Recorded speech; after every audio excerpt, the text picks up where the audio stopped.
कारफैक्स AB की लड़ाई के बाद की रात थी जब सब कुछ बदल गया। हम सब थके हारे, जख्मी मगर फातेह के जज्बे से सरशार अपने अपने घरों को लौटे थे। मैना ने खुद को खासा थका हुआ महसूस किया, एक ऐसी थकन जो हड्डियों तक उतर गई हो। इसने जोनाटन को अलविदा कहा, एक मामूली सी मुस्कुराहट के साथ जो उसके चेहरे पर टक सकी नहीं। तुम बिल्कुल ठीक हो? जोनाटन ने पूछा। इसकी आंखों में वही पुराना खौफ था जो ट्रांसिल्वानी से वापसी के बाद से नहीं गया था। सिर्फ थक गई हूँ, मैना ने जवाब दिया। आज की लड़ाई ने मुझे खाली कर दिया है। मगर ये महज थकन नहीं थी, ये एक और चीज़ थी। जैसे ही मैना ने अपने कमरे में दाखिल होकर दरवाज़ा बंद किया, उसे महसूस हुआ जैसे कोई और भी यहाँ मौजूद है। हवा में वही बो थी, वही पुरानी मिट्टी और खून की मिलावट। चिराग की रोशनी हल्की सी झिलमिला रही थी, जैसे सांस ले रही हो। मैना ने खिड़की की तरफ देखा। बाहर सियाही छाई हुई थी, सिर्फ एक बड़ा सियाह परिंदा खिड़की के पास बैठा था। इसकी आँखें, वो इंसानी आँखें थीं, वो ड्रैकुला की आँखें थीं। तुम आ गए हो, मैना ने कहा। इसकी आवाज़ में हैरत नहीं थी, बल्कि एक अजीब सी तस्लीम थी। परिंदा गायब हवा और इसकी जगह एक साया नमूदार हवा जो खिड़की से अंदर सरकता हुआ आया। ये वो तरीका नहीं था जिससे आम इंसान आते हैं। ये ऐसे था जैसे साया खुद हवा में घुल गया हो और फिर अंदर दोबारा जाहिर हो गया हो। ड्रैकुला कमरे के दरमियान खड़ा था, मगर आज वो कारफैक्स एबी वाला ड्रैकुला नहीं था। आज वो ज़्यादा पुरसुकून था, ज़्यादा पर-एतिमाद। इसके चेहरे पर वही पुरस्कार मुस्कुराहट थी जो जोनाटन ने किले में देखी थी। तुमने मेरी पनाहगाह तबाह कर दी, उसने कहा, आवाज़ में गुस्सा नहीं बल्कि एक अजीब सी खुशी थी। मगर तुम नहीं जानती कि तुमने दरहकीकत किया है। हमने तुम्हें रोक दिया, मैना ने कहा, मगर उसकी आवाज़ कमज़ोर थी।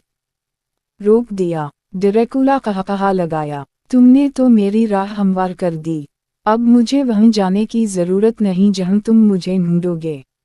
अब मैं यहाँ हूँ, तुम्हारे घर में, तुम्हारी हिफाजत के दरमियान। मैना पीछे हटना चाहती थी, मगर उसके पैरों ने जवाब नहीं दिया। वो जुमन गए थे, जैसे ज़मीन ने इन्हें पकड़ लिया हो। तुम मुझे डराती नहीं, उसने कहा, मगर ये झूठ था। वो डर रही थी, ऐसा डर जो इसकी रूह तक पहुँच गया था। मैं तुम्हें डराने नहीं आया, ड्रैकुला ने कहा, आहिस्ता आहिस्ता उसके करीब आते हुए। मैं तुम्हें तोहफा देने आया हूँ। वो तोहफा जो मैंने लूसी को दिया था, वो तोहफा जो मैं हर उस शख्स को देता हूँ जिससे मैं प्यार करता हूँ। मैं तुम्हारी मोहब्बत नहीं चाहती, मैना ने कहा, आंसू इसकी आंखों में चमक रहे थे। मगर तुम्हें इसकी ज़रूरत है, ड्रैकुला मुस्कुराया। तुम्हें वो सब कुछ चाहिए जो मैं दे सकता हूँ। लाफानी ज़िंदगी, अबदी जवानी, और ताकत। इतनी ताकत कि तुम कभी किसी से डरोगी नहीं। इसका हाथ आगे बढ़ा और मैना ने महसूस किया जैसे इसका सारा जिस्म सुइयों बन गया हो। हर अज़ो में एक अजीब सी सनसनाहट थी। देखो, ड्रैकुला ने कहा, इसकी आवाज़ अब एक सरगोशी बन चुकी थी। तुम पहले ही मेरी हो। तुम्हारा जहन मेरा है, तुम्हारी याददाश्तें मेरी हैं, और अब तुम्हारा खून भी मेरा हो जाएगा। मैना ने चीखना चाहा, मगर आवाज़ इसके हलक में फंस गई। ड्रैकुला करीब आया, इसके बाल इसके चेहरे को छू रहे थे। इसकी सांस ठंडी थी, जैसे कब्र की हुआ।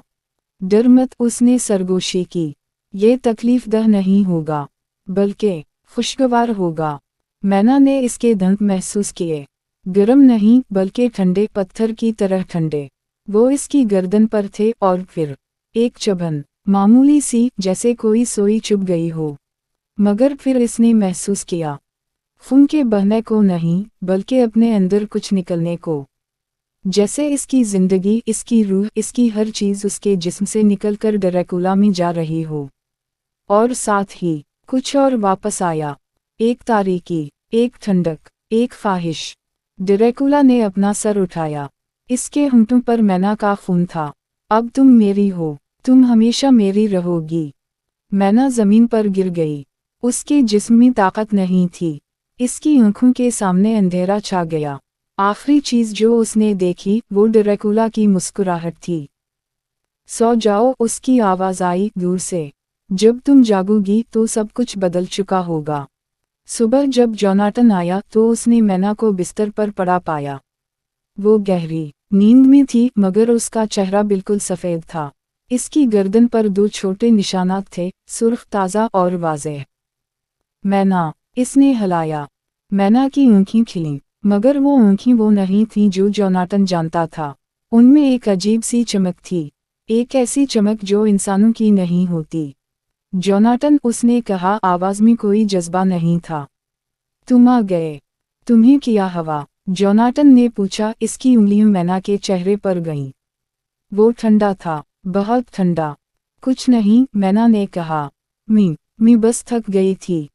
मगर जोनाटन जानता था, वो उन निशानात को जानता था, वो उन आँखों को जानता था, वो सब कुछ जानता था। उसने तुम्हें मार डाला, उसने कहा। इसकी आवाज़ टूट रही थी। नहीं, मैना ने कहा अपनी आँखें बंद करते हुए। उसने मुझे जिंदा किया है। और जोनाटन ने देखा कि इसके होंठों पर एक मुस्कुराहट थी, वही मुस्कुराहट जो ड्रैकुला के चेहरे पर होती थी। किस्त का इख्तिताम जोनाटन के हैरत व गम से भरे चेहरे पर होता है, जबकि मैना बिस्तर पर पड़ी मुस्कुरा रही है। अब मैना 2 वजूदों के दरमियान फंस चुकी है। एक तरफ इसकी अपनी इंसानियत, दूसरी तरफ ड्रैकुला की दी हुई नई फितरत।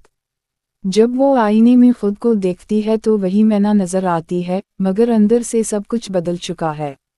अगली किस्त में देखें मैना की अंदरूनी जंग, खून की पहली ख्वाहिश और वो खौफनाक राज जो वो जोनाटन से छुपा रही है। जब ड्रैकुला का जहन इसके जहन में बोलेगा तो वो किसकी सुनेगी?